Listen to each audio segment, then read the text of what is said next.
ఏటమ్మా ఇది ఎక్కడ గొడవ? నేను ఎప్పుడు ఆలకించలేదు.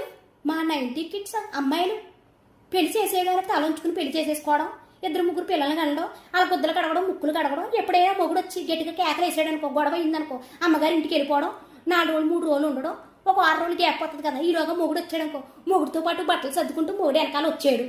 ఒకవేళ ఏదైనా ఇంట్లో ఉన్నప్పుడు మళ్ళీ గొడవ అయిందనుకో, వెళ్ళి వంటగదిలో పడుకోవడం, లేకపోతే కింద సాప వేసుకుని పడుకోవడం, మాట్లాడడం మానేయడం, వంట చేయడం మానేయడం, ఏంటి గిన్నెలు దబా దబామని బాధం, ఏంటి ఇలాంటివి మాకు వచ్చి తప్ప, ఏంటి ఈ మొగుడిని లేపేయడాలు, కట్టుకోబోయేవాడిని లేపేయడాలు, ఏంటి పిల్లల్ని లేపేయడాలు, పెట్టుకోబోయేవాడిని లేపేయడాలు, ఈ లేపేసే కాన్సెప్ట్ మా దగ్గర లేదు అసలుకే. ఇప్పటికే కూడానే ఎన్ని గొడవలు జరిగినా కూడానే ఆయన తినకంటాం, మేము తినం. అర్థమవుతుందా? గొడవ అయిందంటే ఆయనే పస్తుండాలా, మేము పస్తుండాలి, అంతే తప్ప ఈ లేపేసుకోవడాలు కట్ట అసలు మా లెక్కల్లో లేవు, మా కాన్సెప్టే కాదు అవి.